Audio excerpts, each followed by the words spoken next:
All right, this is your brother Issachar coming at you with another lesson. First off, I want to give all praises to Yahweh, Bahasham, Yahweh Shai, Bahasham, Rachaa Quadash. Double honors to the apostles of the great millstones to learn his truth from. Honors to the elders and brothers out there pushing his word through the four corners of the earth within truth and sincerity. And shalom to the Aqua that's listening and learning. Today's video is going to be entitled, If They Can't Get It, We Keeping It Moving. All right? If they can't get it, we're keeping it moving. Now, I got inspired to do this lesson because of a video that I brought out a few days ago. And there was a random Christian that came on the comment board because he's one of those jakes out there that believes that everybody should be saved, according to John 3:16. And even though that scripture has been broken down plenty of times, all right, when you read that scripture and you come across the word world, it is not talking about the whole world. It's talking about the world of Israel, all right? The world of Israel. There is a different world within this planet, all right? That's why Amos 3 says what it says. It says, I will punish you for your iniquities out of all the families of the earth. Who are the families of the earth? The different nations. And he said, I will punish you for your iniquities. Who's the you? The Israelites, all right? You Negroes, Latinos, and Native Americans, you Israelites are the ones that be punished for your iniquities because the law was given to them. And the scriptures tell you in the Old Testament and in the New Testament that the Most High does not change. He is the same yesterday, today, and in the future, roughly paraphrasing, all right? And so he came on the comment board and he pretty much was like, he don't like the Hebrew Israelite doctrine, because every time we bring out a scripture, we flip it to the point where we use it for our benefit, or we put it to our own understanding. And the scriptures even tell you about that. How you're not supposed to add or subtract from the scriptures, and you're not supposed to be doing things to your own understanding. You're supposed to just be reading it for what it is. One of the main scriptures that always comes to mind whenever you think about Esau is Revelation 13:9 and 10. All right? Because one of the main things that he was talking about in the comment board was the Most High punishes out of love.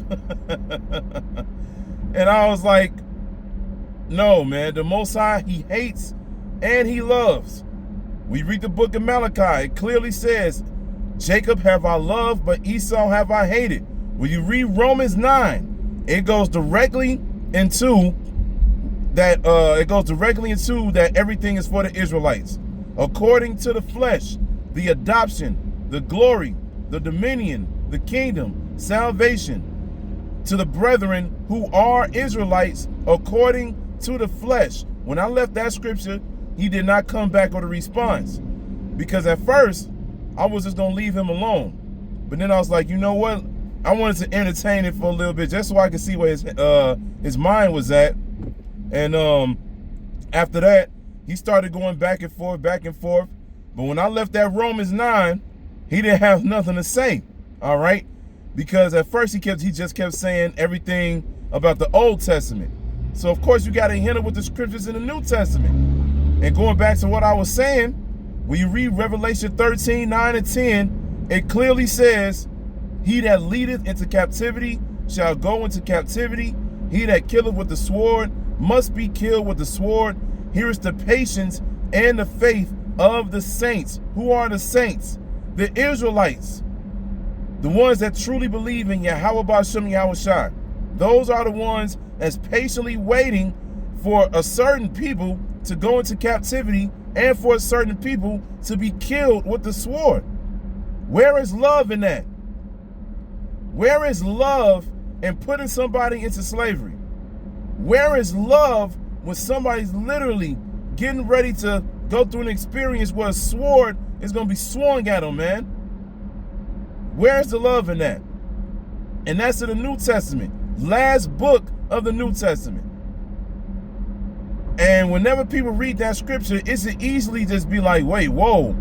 The Most High said if a certain people put a certain people into slavery, then he's going to make sure that that certain people goes into slavery in the future. So instantly, in this day and age, when you think about white people, all right, They were the last ones you think about now that have put you so-called African Americans into slavery. All right? And we already know that all 12 tribes were put into slavery over here. All right? It wasn't just Judah. All right? We already know that all 12 tribes were mixed up. All 12 tribes served slavery over here. Then when you want to go into deeper history, of course, everybody knows about Christopher Columbus, the conquistadors, so forth and so on. What happened to the Native Americans over here? All right? Genocide. Kill with the sword, right? Genocide. Kill with the sword. Native Americans are literally waiting for the day so they can get their lick back, man. So-called African Americans are waiting for the day for them to finally get their hands around the necks of their enemies, like it says in Genesis 49, because that's going to happen in the future. And it's written the same thing in Genesis 49 too, when it says Gad, a troop shall overcome Gad, but Gad shall overcome at the last. All right, Gad is going to overcome. Judah is going to have his neck around his enemies. These is what we are waiting for. This is what we're waiting for. The patience and the faith of the saints, the Israelites. So when you come across certain scriptures like that, it shouldn't be that hard to understand. There's no deep breakdown for Revelation 13, 9, and 10. It clearly says that, and this is the word of the Lord.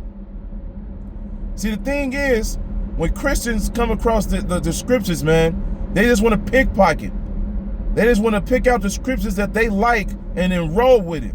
And like I always like to bring out, if y'all remember that show, The Game, with Tia Mowry and the lady that used to act in Steve Harvey and everything, it was a certain episode I remember where she had a Bible, and then one of her friends walked into the room, and he opened it, and he was like, man, there's a whole lot of scriptures that's marked out. And what's the meaning behind this? And she was like, I wasn't feeling those scriptures. So she marked out the scriptures. That's Christians right there, man. They only read the scriptures that they like. That's it. They don't want to go into the scriptures that gives you that bitter feeling. And that's why when you come into this truth, what it say? It say it's going to be sweet as honey, but it's going to be bitter in your stomach. Because you're going to have to take in the parts that you're going to be like, oh shit, hold on. The Most High is not all love, man. The Most High is about order. And the Most High is about giving out judgment. So if you're not for everything that's written in the scriptures, you are not for the Most High, period, man.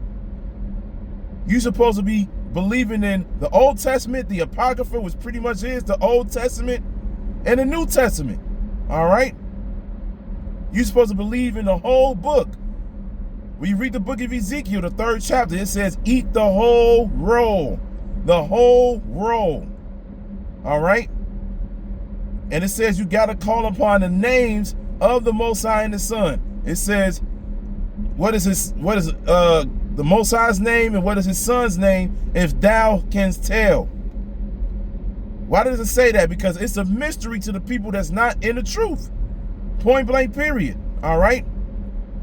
So, like I said, getting back to the title of this video, if they can't get it, we're going to leave them alone. And that's written in the book of Revelation. All right? Let the filthy be filthy still. Let the unholy be unholy still. So forth and so on, man. Let them continue to do what they want to do. Just like the apostle said. There was like in one of their past camps. There was just like, look, if a Christian woke up, it's like, man, we not playing with y'all no more, man. We just gonna get the scriptures that's going to immediately cut, and then after that, they don't get it, walk down the street, man. Because we learned that from the apostles. If a nigga can't get it, keep it moving. And that's written in the scriptures as well. You're supposed to salute the city, see who's worthy enough to be saved, worthy enough for salvation, and then after that, you dust off your feet and keep it moving. You move on to the next area, man. We doing that through the Spirit with these people. All right? If these people can't get it, we gonna leave them alone. Point blank, period. Because we ain't got time. The Most High is only for the elect. That's it. He is only for the elect, all right? So I'm gonna end it with that because I got to get ready to go to the plantation. But you already know what it is, man. These Christians not gonna get it, and they not gonna understand what's going on, and that's all good, because that gives us a better chance of being saved when all hell breaks loose. All right. So I'm gonna end it with that. I hope this is edifying. So with that, I'm gonna say, Call Halayim Yahweh, Bahasham, Yahweh Shai, Bahasham Rakakwadash. Double honors to the apostles of the great millstones I learned this truth from. Honors to the elders and brothers out there pushing this word to the four corners of the earth with their truth and sincerity. And shalom to the Aqua that's listening and learning. And Yahweh Ratazad, I'll be back with another lesson. Keep pushing, Yasharala. Keep pushing. We almost out of here. Shalom.